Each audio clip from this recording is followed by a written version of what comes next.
كتاب الصيام باب فرضيته وفضله صيام شهر رمضان حتما بالآي والحديث فردا علما.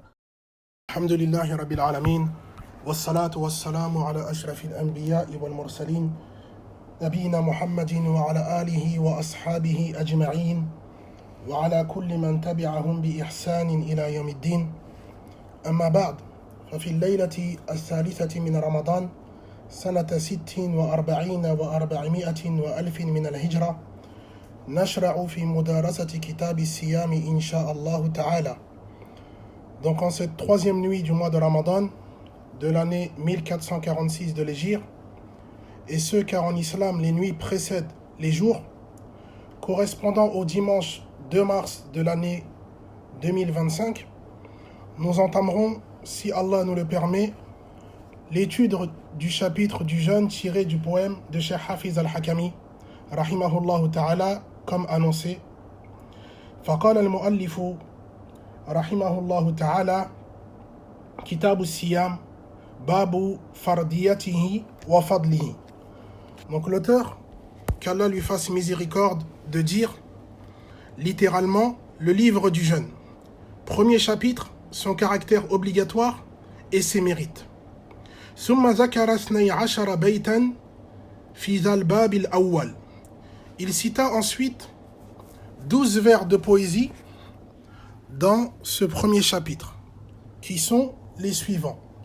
صيام شهر رمضان حتما بالآي والحديث فردا علما وهو على من تجب الصلاة عليه إذ جاءت بذا الآيات واستثني من زمن يكن معذورا شرعا ويأتي حكمهم مذكورا وهو لهذا الدين ركن رابع وكم له قد صح فضل ساطع تفتاه أبواب الجنان إن دخل شهر الصيام والشياطين تغل شهر به تفتح أبواب السماء وتغلق الأبواب من جهنم شهر بصومه الذنوب تغفر وتعتق الرقاب نصا يؤسر خلوف في السائم دون شك تفضل عند الله ريح المسك وإن في الجنات للسوام بابا له الريان اسم سامي وقد روى نبينا عن ربه لي الصيام وأنا أجزي به وصح للصائم فرحتان مع فطره ومع لقى الرحمن وغير هذا من فضائل تعد وكم بتركه وعيدا قد ورد. ففي هذا البيت 10 مسائل نذكر بعضا منها في تلك الليلة إن شاء الله، وبقية المسائل ليلة الغد إن شاء الله تعالى. فقال المؤلف صيام شهر رمضان حتما بالآي والحديث فردا علما. Donc la traduction approximative du vers 800 est la suivante. Le jeûne du mois de Ramadan fut rendu par le Coran et la Sunna une obligation connue. On abordera en ce vers de poésie 10 points. On en citera donc quelques-uns ce soir et d'autres demain soir incha'Allah ta'ala. فالمسألة الأولى تعريف الصوم لغة وشرعا. Donc premier point, la définition du jeûne dans son sens littéral et religieux. فلغة الصوم والصيام مصدران للفعل صام يصوم وهو مطلق الإمساك. En langue arabe, les termes as-sawm ou encore as-siyam sont les noms d'origine du verbe sama yasumu, signifiant l'abstinence. Donc as-sawm ou as-siyam en langue arabe, ça signifie l'abstinence.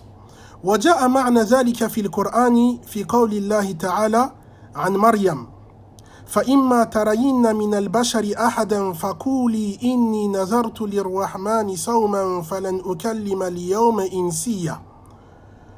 Donc au sujet du terme abstinence, Allah dit dans Surat Maryam, donc Surat 19, verset 26, donc Surat Maryam c'est la Surat 19, verset 26, si tu vois quelqu'un, signifie-lui, j'ai fait un vœu de silence au miséricordieux. Autre traduction possible, j'ai voué un jeûne au miséricordieux. Je ne parlerai donc aujourd'hui à aucun être humain. فالآية دلت على أن الصوم معناه الإمساك. Donc ce verset indique donc que le terme as-sawm signifie l'abstinence. وفي معنى الصوم في الآية قولان عند المفسرين. Et quant à son sens, c'est-à-dire quant au sens du mot as-sawm dans ce verset, deux paroles sont rapportées auprès des savants du tafsir. Al-qawlu al-awwal sawman عن الطعام والشراب والكلام قاله قتادة. Donc la première parole, il s'agissait de jeûner, c'est-à-dire s'abstenir de manger, de boire, tout en gardant le silence. Et ceci est notamment l'avis du tabi'i Qatada. Al-qawlu al-thani samtan قاله ابن عباس وأنس ibn Malik. La deuxième parole est que le terme sawm a pour sens samt, c'est-à-dire le silence. وهو الراجح. Et ceci est l'avis des compagnons Ibn Abbas et Anas ibn Malik, radiyallahu anhum, et c'est l'avis le plus juste. ويدل عليه نهاية الآية. Et la preuve de cela est la fin du même verset. Lorsqu'Allah Azza wa Jal dit au sujet de Maryam, فَلَنْ أُكَلِّمَ الْيَوْمَ إِنْسِيًّا. Je ne parlerai donc aujourd'hui à aucun être humain. فَهَذَا عَطْفٌ تَفْسِيرِي. Donc cette seconde phrase explique et clarifie le premier mot qui est as-sawm. Donc as-sawm en langue arabe signifie l'abstinence. وَالصِّيَامُ شَرْعًا هو التعبد لله من امرئ مخصوص بالإمساك عن المفطرات من طلوع الفجر إلى غروب الشمس. Tandis que religieusement, le jeûne est un acte d'adoration envers Allah accompli par une personne spécifique consistant à s'abstenir d'éléments annulant le jeûne, du lever de l'aube jusqu'au coucher du soleil. Donc le jeûne religieusement, c'est un acte d'adoration envers Allah, accompli par une personne spécifique, consistant à s'abstenir d'éléments annulant le jeûne, du lever de l'aube jusqu'au coucher du soleil. وثم أمور ثلاث بعد مدارسة هذه المسألة. Donc je clôturerai ce premier point en rappelant trois choses. الأمر الأول أهمية التعمق في دراسة اللسان العربي لفهم الدين حق الفهم. Donc premièrement, l'importance d'approfondir l'étude de la langue arabe afin de comprendre sa religion comme il se doit. قاله لي الشيخ صالح السحيمي حفظه الله بعد سؤال له في المسجد النبوي قبل 13 سنة. Cheikh Salih al-Suhaymi, qu'Allah le préserve, m'avait prodigué ce conseil après des questions que je lui avais posées à ce sujet il y a maintenant 13 ans de cela au Masjid Nabawi. Il a dit plus exactement At-ta'ammuku fil arabiyya amrun matlub. Donc l'approfondissement de l'étude de la langue arabe est une nécessité. Al-amru al-thani, deuxièmement, al-alaqatu bayna al-ma'na al-lughawi wa al-shar'i. Donc la relation, le lien étroit entre le sens linguistique et le sens religieux. Ce qui indique également l'importance de la langue arabe. Wal-amru al-thalith, et troisièmement, bayanu ta'rif as-siyam shar'an yuzkaru fil abiyati taliyati insha'Allah ta'ala. Et l'explication de la définition du jeûne religieusement sera mentionnée dans des vers suivants insha'Allah ta'ala. Al-mas'alatu as-thaniya aqsamu as-sawm. Donc deuxième point, les catégories de jeûne. As-sawmu naw'an. Le jeûne est de deux. النوع الأول الصوم المأمور به والنوع الثاني الصوم المنهي عنه. Donc première catégorie, ce qui nous a été ordonné d'accomplir. Et seconde catégorie, ce qui est prohibé, ce qui est interdit. والصوم المأمور به صنفان كذلك. Et de même, le jeûne qui nous a été ordonné se divise aussi en deux catégories. Donc dans un premier temps, on a dit que le jeûne était de deux. Première catégorie, ce qui nous a été ordonné d'accomplir. Deuxième catégorie, ce qui est prohibé, ce qui est interdit. Ensuite, ce jeûne qui nous a été ordonné d'accomplir se divise aussi en deux catégories. As-sinful awwal, as-sawmul wajib, wa sinful thani, as-sawmu al-mustahab. Donc la première catégorie du jeûne qui nous a été ordonné d'accomplir, c'est un jeûne obligatoire. Et la seconde catégorie, c'est un jeûne recommandé. Donc ici, je fais une petite parenthèse. Bien qu'il y ait des différences entre l'acte obligatoire et recommandé, l'acte recommandé est malgré tout considéré comme étant un ordre. وَالصَّوْمُ الْمَنْهِيُ عَنْهُ دَرْبَانِ أَيْضًا. Et quant au jeûne prohibé, donc interdit, il se divise également en deux catégories. Donc le jeûne interdit se divise également en deux catégories. As-sinfu al-awwal, as-sawmu al-mamnu' al-mahzour. Donc la première catégorie, il s'agit de jours où il nous est interdit de jeûner. Wa-darbu al-thani, as-sawmu al-makruh. Et la seconde catégorie, un jeûne qui est détestable. Et de nouveau, une petite parenthèse. Donc, comme on a pu le dire en ce qui concerne l'acte obligatoire et recommandé, on le dit aussi en ce qui concerne du coup l'interdiction et la réprobation. Donc il est demandé aux musulmans de s'éloigner de tout cela, quand bien même il s'agirait d'actes détestables. Ala hadha fa aqsamu sawmi arba'a. Donc les catégories de jeûne sont donc au nombre de 4. Les catégories de jeûne sont donc au nombre de 4. Al-qism al-awwal as-sawmu al-wajib. Donc la première catégorie, c'est un jeûne obligatoire. Al-qism al-thani as-sawmu al-mustahab. La seconde catégorie est un jeûne recommandé. Wal-qism al-thalith as-sawmu al-haram. Et la troisième catégorie est un jeûne interdit. Wal-qism ar-rabi' as-sawmu al-makruh. Et quant à la quatrième catégorie, c'est un jeûne détestable. والمعني في هذا الباب الصوم الواجب وأما بقية أقسام الصيام فتذكر بعد إن شاء الله في أبيات أخرى.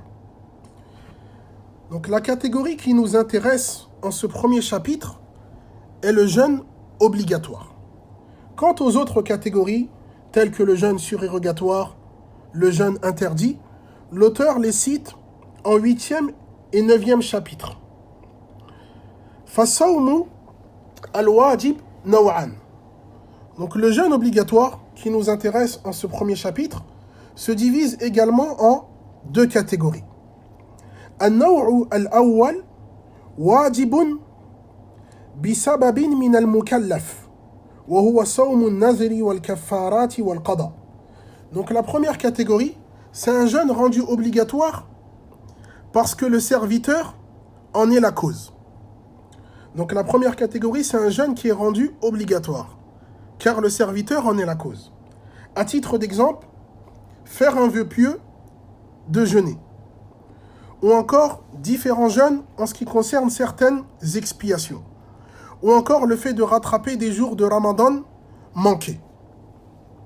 النوع الثاني واجب بغير سبب من المكلف بل بأصل الشرع وهو صوم شهر رمضان. Donc la deuxième catégorie, c'est un jeûne obligatoire qu'Allah a prescrit aux musulmans. Donc il s'agit du jeûne du mois de Ramadan. وهذا ما ذكره المؤلف في الباب الأول. Donc l'auteur de citer cette catégorie particulièrement dans ce premier chapitre. وختاما لهذه المسألة أذكر إخوتي بالأحكام التكليفية الخمسة على الراجح من أقوال أهل العلم وبه قال جمهور العلماء. En conclusion de ce second point, je tiens à rappeler à mes frères les 5 statuts prescriptifs. Ce nombre est l'avis de la majorité des savants et il s'agit de l'avis le plus juste à ce sujet, Allahu A'lam.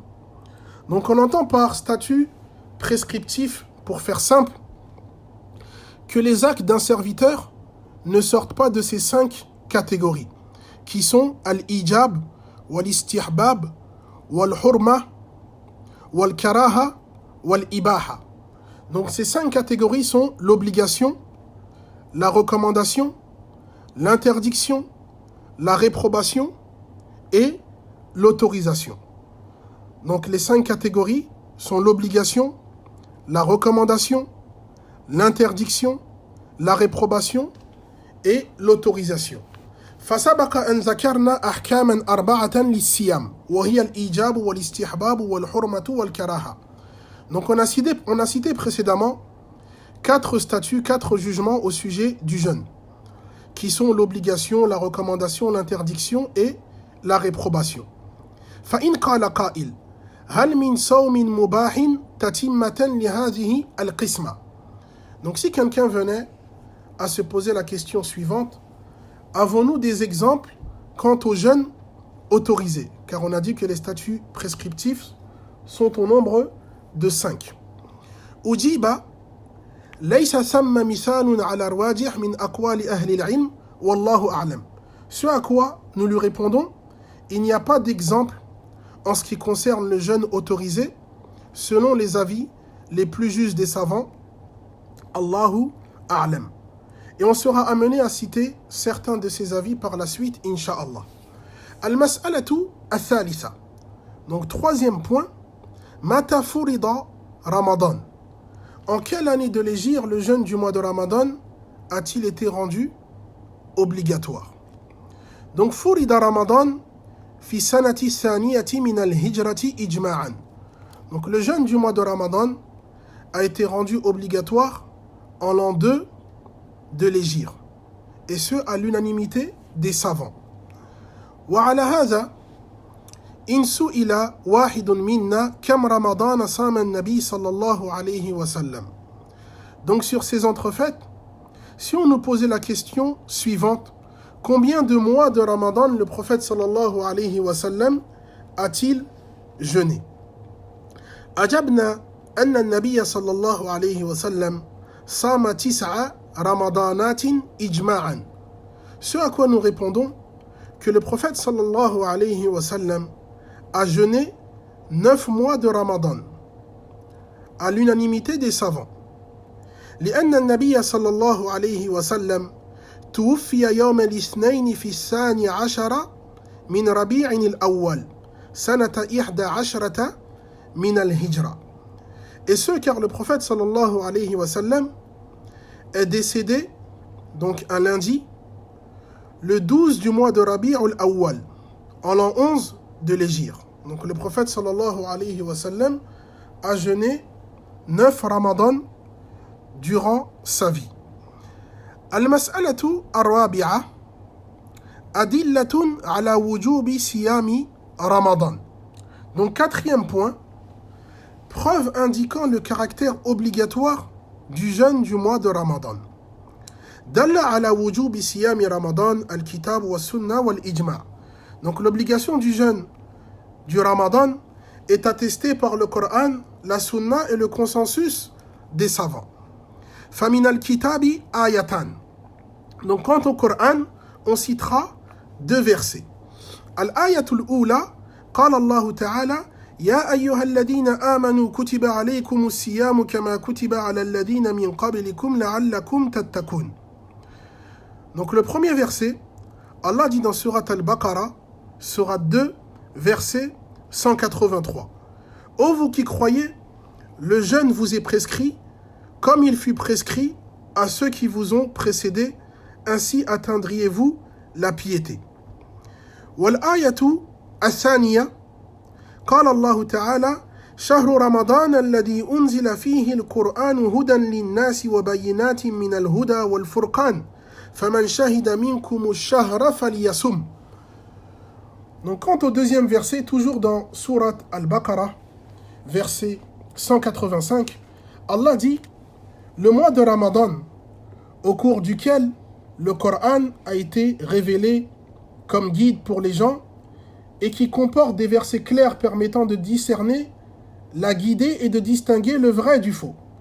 Que celui qui voit la lune annonçant le début de ce mois observe le jeûne. Donc voilà en ce qui concerne certaines preuves indiquant le caractère obligatoire du mois de Ramadan dans le Coran. ومن السنة حديث جبريل الذي أخرجه مسلم من حديث عمر بن الخطاب رضي الله عنه.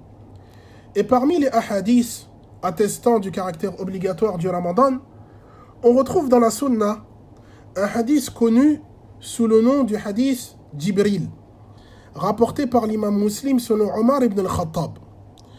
قال يا محمد أخبرني عن الإسلام. فقال رسول الله صلى الله عليه وسلم الإسلام أن تشهد أن لا إله إلا الله وأن محمد رسول الله وتقيم الصلاة وتؤتي الزكاة وتصوم رمضان وتحج البيت إن استطعت إليه سبيلا. Al-Hadith. Il dit: ô Mohammed, informe-moi sur l'islam. Le messager d'Allah sallallahu alayhi wa sallam répondit: l'islam, c'est témoigner que nulle divinité ne mérite d'être adorée si ce n'est Allah. Accomplir la prière, acquitter la zakat, jeûner le mois de Ramadan et accomplir le pèlerinage à la demeure sacrée si tu en as la capacité. وَثَبَتَ وُجُوبُهُ بِالْإِجْمَاعِ كَذَلِكَ. De même, son caractère obligatoire est attesté à l'unanimité des savants. وَمِمَّنْ نَقَلَهُ. Ont notamment rapporté ce consensus les savants suivants.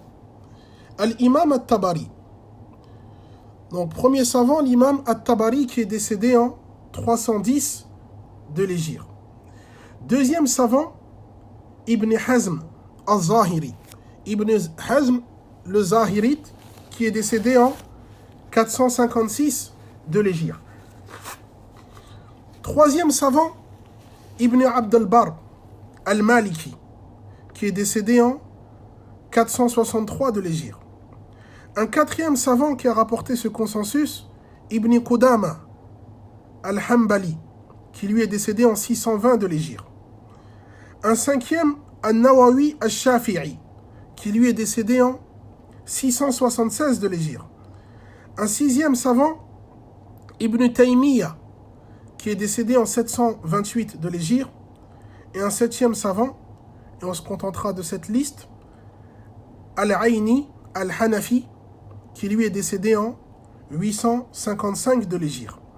وفي ذلك إشارة أن الحكمة ضالة المؤمن فلا يتقيد بمذهب من المذاهب بل شأنه اتباع الحق أينما كان.